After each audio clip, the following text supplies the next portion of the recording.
Let's describe the key differences between scanning electron microscopy and atomic force microscopy. We will also talk about how to write about these techniques in a research paper, how to describe, how to explain these graphs in a research paper. Both techniques must follow each other. The results, the finding from SEM must be supported by AFM. Both are basically surface techniques. It means it's talking about the surface morphology, the surface roughness, the surface compactness. But this AFM is more advanced. The magnification, the resolution is more higher than the SEM. So I will first explain how to write about the SEM images. In the next slide, I will talk about how to write about the AFM. Yeah, this is the slide I will use to describe how to write about the AFM images. So let's get started. Here in this experiment, we have two samples. The first one is basically the control sample. This means pristine, pure form when there is no additional amount added to the film. While in the second sample, the author basically modified the surface with DCL, right? So basically, this may be in the form of solvent, liquid, or solid, but they just add this additional amount to see changes in the surface morphology. So we can see that there is a clear differences in these two surfaces. Here we have these white stuff here. You see here these whites, and the author mentioned that this is basically lead diiodide. This is the residue stuff, unwanted stuff here. So we can see that these things are frequently available there. But while in the modified surface, it is disappear. So this is one clear identification. We can see the grain size increases, and moreover, the small grain also start filling the grain boundaries. These are basically the grain boundaries. So we can see mostly you see this basically filling the grain boundaries. So these are the two differences. So how we have to start writing like this. The top view scanning electron microscopy was or is first implied use, you can also use the word use, to characterize. To characterize, or you can say to study, to explore, to investigate. All these are similar words. The alteration means changes. We want to see what changes happening in the surface. Changes, you can use the word variations in the film morphology before and after DCL treatment. This is the starting sentence in your research paper. You have to start like this. You can modify this sentence according to your requirement.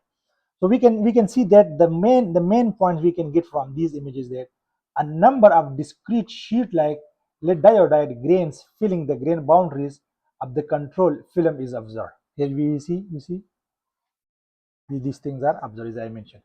Interestingly, when we add this DCL to the surface, unique morphological differences are observed. Yeah, you can see here, unique morphological differences are observed.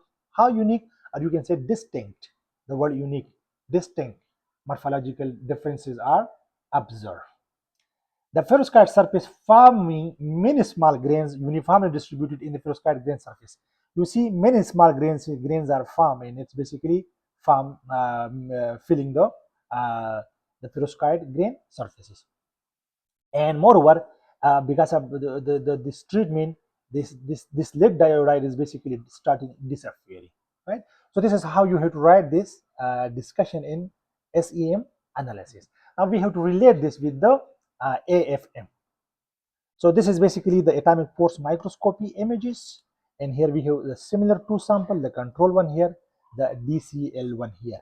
Here the most important parameter where all researchers are discussed basically, that is basically called the root mean square roughness of the surface. This is very important. Root mean square surface. This is a technique, a formula, a way to calculate the surface roughness, and this is the parameter, the root mean square value. Here we compare two surfaces. On the basis of that comparison, we conclude that which surface is good. So here in this case, basically we need less root mean square value. Let's talk about surface topology of the film without and with this post treatment was explored, investigated, characterized using a microscope microscopy. Now you can start like this. So as demonstrated, as shown in figure XA, here you can write XB here, yeah, XB. The AFM results are consistent with SEM images. This is the most important here sentence. That the AFM results are basically consistent with the SEM image. You have to make this link. As I mentioned, that both are basically surface morphology. Numerous uniformly assembled small grains are observed in this surface. You see here, as I mentioned. So you can see this is a large grain here. So we can see that the small grains are basically here. You see in the grain boundaries. You see here. You see here, and it's basically consistent with the SEM analysis. Yeah, uniformly assembled grain observed on this fluoroscopy surface. In addition, beside you can write these words, moreover, the treatise film exhibits or shows a slightly decreased root mean square value, surface roughness, than the control one. And this is a helpful, this is important to optimize the interfacial contact of the fluoroscopy with electron transport layer, because we know that when we have this is a perovskite film, so on the top of that we have another film, and below there is also another film. So because of that less roughness, it will have a good contact with that ETLs, with those electrodes. So the root mean square surface roughness is smaller in the treated one than the control one. So we can see this, it looks like more rough here, right? Why it look like more rough? Because of, you see the like big stone here. All these information, all these images I took from the paper.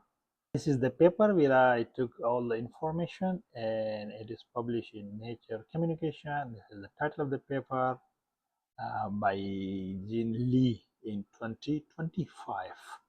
This paper is basically published under a Common Lessons 4.0, and this is the link to the lesson.